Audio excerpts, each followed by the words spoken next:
H Venkateshappa ಅಂತ ಕರ್ನಾಟಕ ಮಾದಾರ ಮಹಾಸಭಾದ ಜಿಲ್ಲಾಧ್ಯಕ್ಷನಾಗಿ ಕೆಲಸ ಮಾಡ್ತಾಯಿದ್ದೀನಿ.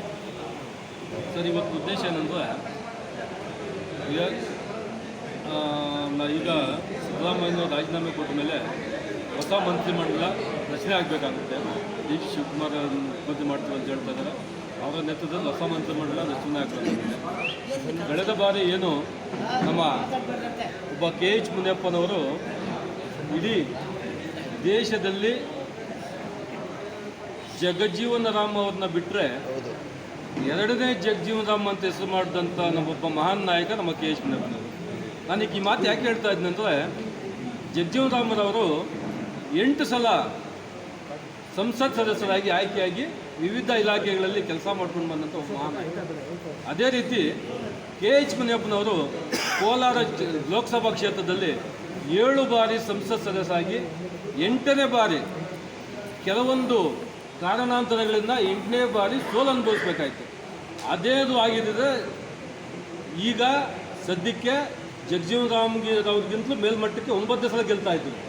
ಅಲ್ಲಿ ಸ್ವಲ್ಪ ಎಡವಟ್ಟಾಯಿತು, ಅದರಲ್ಲಿ ಸ್ವಲ್ಪ ಇದಾದ. ಆದರೂ ಕೂಡ ಏನು ನಮ್ಮ ಹೈಕಮಾಂಡ್, ಕಾಂಗ್ರೆಸ್ ಹೈಕಮಾಂಡ್ ಏನಿದೆ, ಅವರು ಮುನಿಯಪ್ಪನವರ ರಾಜಕೀಯ ಅನುಭವ ನಮ್ಮ ರಾಜ್ಯಕ್ಕೆ ಬೇಕು ಅಂತೇಳ್ಬಿಟ್ಟು ದೇವನಹಳ್ಳಿ SC ಮೀಸಲು ಕ್ಷೇತ್ರದಲ್ಲಿ ಒಬ್ಬ ಕ್ಯಾಂಡಿಡೇಟ್ನ ಮಾಡಿ ಅಲ್ಲಿ ಹೆಚ್ಚಿನ ಮತಗಳಲ್ಲಿ ಕೆ ಎಚ್ ಮುನಿಯಪ್ಪನವರು ಗೆದ್ದು ನಮ್ಮ ಸಿದ್ದರಾಮಯ್ಯನವರ ಸರ್ಕಾರದಲ್ಲಿ ಆಹಾರ ಮತ್ತು ನಾಗರಿಕ ಪೂರೈಕೆ ಸಚಿವರಾಗಿ ಕೆಲಸ ಮಾಡ್ತಾರೆ.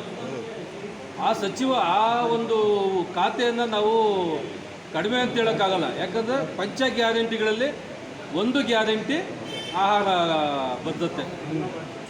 ಆ ಅನ್ನಭಾಗ್ಯದ ಆಹಾರ ಭದ್ರತೆಯನ್ನು ಸಮರ್ಥವಾಗಿ ನಿಭಾಯಿಸಿದಂಥ ಒಬ್ಬ ಮಹಾನ್ ನಾಯಕ ಕೆ ಎಚ್ ಮುನಿಯಪ್ಪನವರು.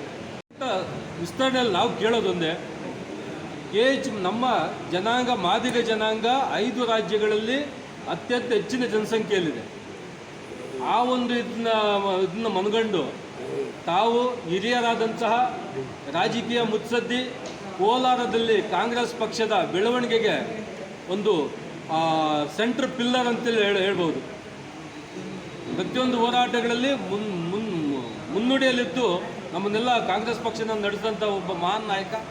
ಅಂಥ ಮಹಾನ್ ನಾಯಕನಿಗೆ ಈಗ ಒಂದು ಉನ್ನತ ಖಾತೆಗಳಲ್ಲಿ ಏನಂದ್ರೆ ಕಂದಾಯ ಆಗ್ಬೋದು, ಗೃಹ ಇಲಾಖೆ ಆಗ್ಬೋದು, ಹಣಕಾಸು ಇಲಾಖೆ ಆಗ್ಬೋದು, ಸಮಾಜ ಕಲ್ಯಾಣ ಇಲಾಖೆ ಆಗ್ಬೋದು, ಲೋಕೋಪಯೋಗಿ ಇಲಾಖೆ ಆಗ್ಬೋದು, ಇಂಥ ಪ್ರಬಲ ಖಾತೆಗಳಲ್ಲಿ ಯಾವುದಾದ್ರೂ ಒಂದು ಖಾತೆಯನ್ನು ಕೊಟ್ಟು ಅವ್ರಿಗೆ ಕೆಲಸ ಮಾಡೋದು ಬಿಟ್ಟಿದ್ದೇ ಪಕ್ಷದಲ್ಲಿ ಅವರ ಜನಸೇವೆ ಮತ್ತು ಸಮಾಜ ಸೇವೆ, ಅಭಿವೃದ್ಧಿ ಕಾರ್ಯಗಳನ್ನು ಇನ್ನೂ ಹೆಚ್ಚಿನ ರೀತಿಯಲ್ಲಿ ಮಾಡೋದಕ್ಕೆ ಒಂದು ಅನುಕೂಲ ಆಗುತ್ತೆ ಅಂತೇಳ್ಬಿಟ್ಟು ನಾವು ಈ ಸಭೆ ಮುಖಾಂತರ, ನಮ್ಮ ಮಾದಿಗ ಸಮಾಜದ ಮುಖಾಂತರ ಸಮಾಜದವರೆಲ್ಲ ಒಟ್ಟಾಗಿ ಸೇರಿ ಒಮ್ಮತದ ನಿರ್ಧಾರದಲ್ಲಿ ನಾವು ಸರ್ಕಾರ ಮತ್ತು ಕಾಂಗ್ರೆಸ್ ಪಕ್ಷವನ್ನು ಒತ್ತಾಯ ಮಾಡ್ತಾ ಇದ್ದೇವೆ. ಒಂದು ವೇಳೆ ಅಂದರೆ ಪ್ರಬಲವಾದ ಖಾತೆ ಕೊಟ್ಟು ಅವರನ್ನು ಕೆ ಎಚ್ ಮುನಿಯಪ್ಪನವ್ರನ್ನ ಉಪಮುಖ್ಯಮಂತ್ರಿಯಾಗಿ ಆಯ್ಕೆ ಮಾಡಬೇಕು.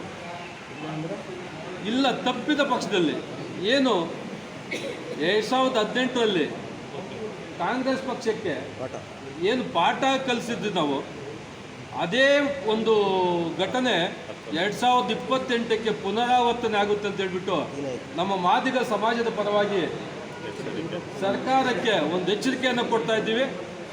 ದಯವಿಟ್ಟು ಆದ್ದರಿಂದ ನಾವು ಆ ಮಟ್ಟಕ್ಕೆ ಹೋಗೋದು ಬೇಡ.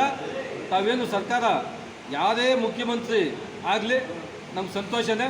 ಯಾಕಂದ್ರೆ ಸಿದ್ದರಾಮಯ್ಯನವರು ಪಾಪ ನುಡಿದಂತೆ ನಡೆದಂಥ ಒಬ್ಬ ಬುದ್ಧಿಮಂತ ನಾಯಕ.